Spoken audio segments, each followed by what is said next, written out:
I mentioned before that a few years ago I participated in a program called Exodus 90 with a group of guys in the parish. And basically what this was a kind of extreme 90-day prayer and penance regimen. And so for 90 days, what you would do is you would read through the book of Exodus, and you would also make a holy hour, spend an hour in prayer, and that was something that I've been doing for many, many years. But then you also take on certain kind of extreme penances. You had to give up all sweets for 90 days, all alcohol, no snacking in between meals, no television or movies or videos or social media, right? Really no technology apart from work-related things. That included sports games, right? And so you had to do all these things, give up all these things, and you had to fast on Wednesdays and Fridays and really kind of refrain from eating just maybe a couple small meals on those days.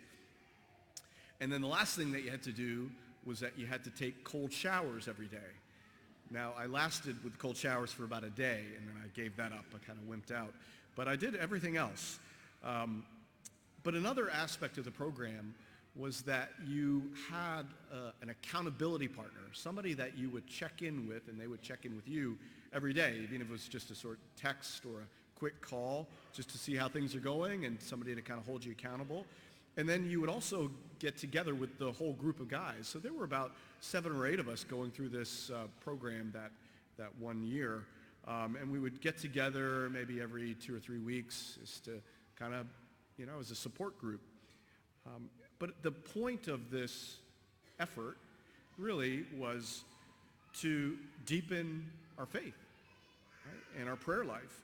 But also the penitential aspect was really kind of directed towards attaining freedom from many of these attachments that lots of us struggle with. The whole thing, as I mentioned, seems a little extreme, but the idea makes sense, right? Anybody who's ever tried to make a resolution, maybe a New Year's resolution to lose weight or to exercise or to change something important in your life, you know that there has to be some sort of plan or structure to it. You can't just say, I want to do this, and then kind of hope that it all works itself out, right? If you don't have a clear plan, it often sort of peters out very quickly. And I would say really, in carrying out any resolution, there's 3 important components.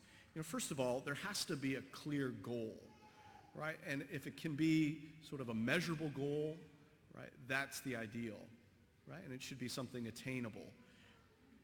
And then there should be a commitment to a clear plan, right, how you're going to attain that goal. And then finally, there should be hopefully some accountability and some support in helping you to attain the goal.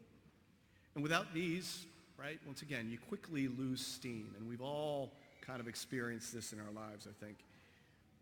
And today, we're beginning our annual stewardship campaign in the parish. And we always begin this stewardship effort with a focus on faith and prayer and vocation.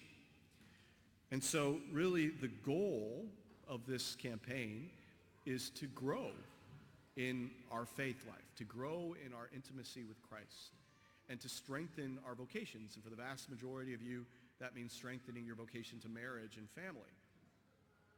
Right? And so that's the goal, although maybe it's hard to sort of measure that, really. And when it comes to our prayer life especially, it's not something that we can necessarily produce on our own and say, I want to get to this point.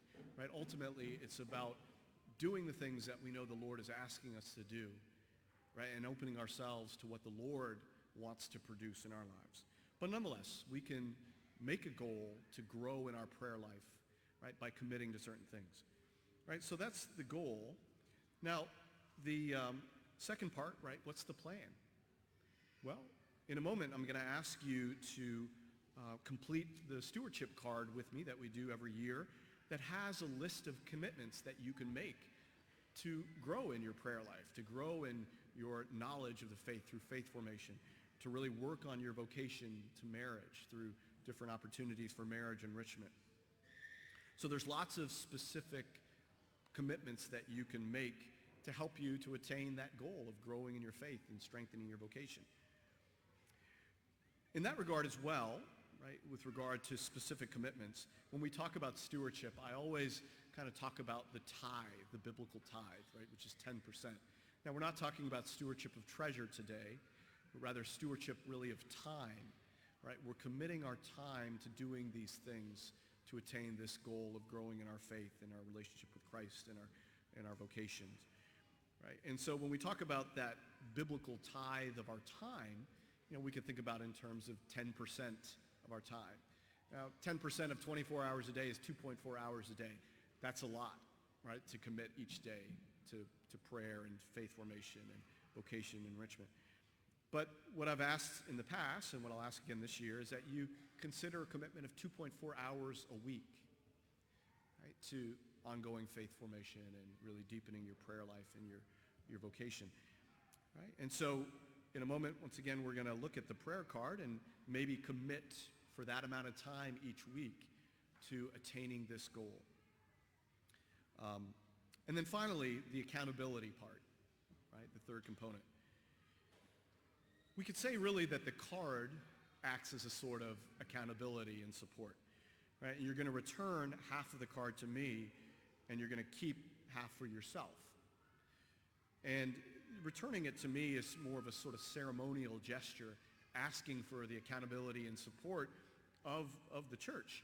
Now, if you want me to, I will call you next week and check on you, but really the card itself and that gesture of returning that to the church is a sort of commitment that you're making, although it's not a binding commitment, obviously, right? But then I always encourage you to keep the other part of the card for yourself as a sort of reminder of the things that you're striving to do to attain this goal, right? And you can keep that maybe in your prayer book or your Bible.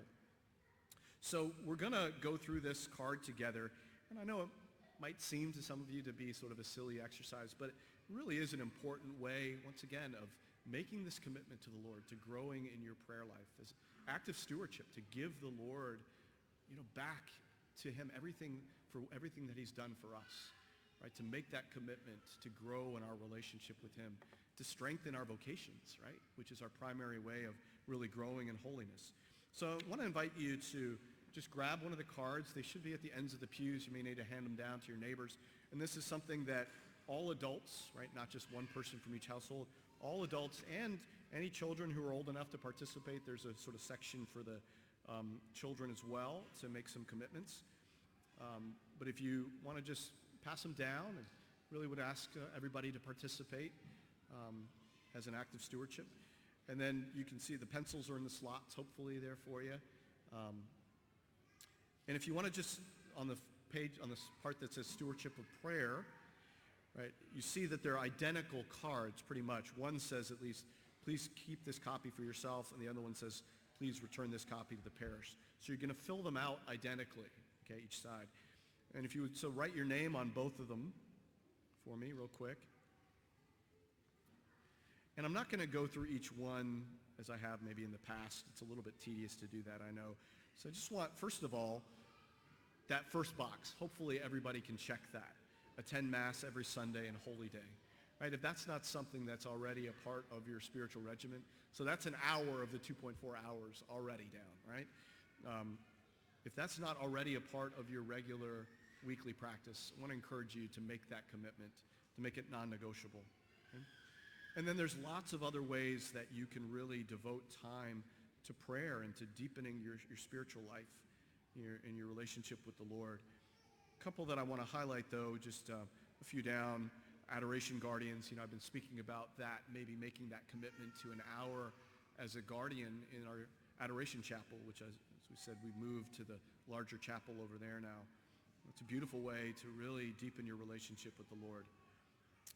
And then many, many other opportunities, some that are not listed here. If there's something on there that, if there's something not listed, you can check the other box and write in another kind of commitment that you want to make.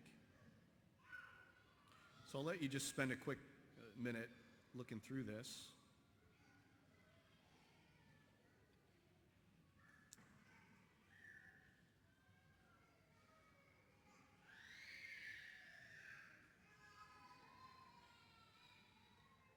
And then if you would flip it over for me, I'm going to kind of go through most of these individually because they maybe need a little explanation.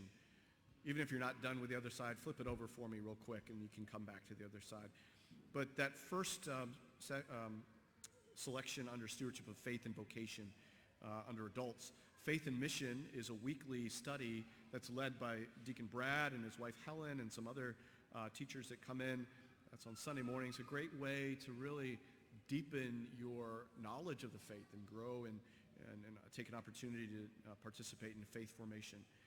Faith in the Spiritual Life, that's a weekly study led by our Director of Adult Faith Formation, Jeremy Johnston, really focusing on many of the great spiritual masters of the church. RCIA, Adult Faith Formation. I want to make that invitation to any of you who maybe are not Catholic. Maybe you're here with your spouse who's Catholic and you're not Catholic. Or maybe you have never been confirmed and you're an adult. Right? This would be the program for you. And it's starting up this week. There's no commitment right away for sure.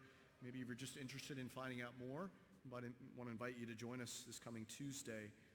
You can find out more in the bulletin on our website. And Women of Faith and Men of Faith, these are our quarterly sort of speaker and breakfasts that we hold. Great opportunity for men and women to come together to grow in faith and fellowship. Couples of Faith, this is a speaker and dinner series that we have quarterly as well for couples. It's a great kind of date night and opportunity to kind of participate in marriage enrichment and just fellowship with the community. Faith and Love Conference, it's the annual major speaker conference that we hold here related to the church's teaching on marriage and human sexuality. Legion of Mary is a great organization that promotes devotion to the Blessed Virgin Mary. And then the 20s and 30s ministry, this is a ministry that we're starting up for young adults. Really want to just help build up that demographic here in the parish and support them. So if you're in that demographic, I want to encourage you to participate there.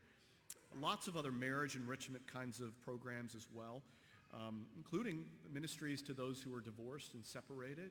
We want to help you and support you in living out your vocation.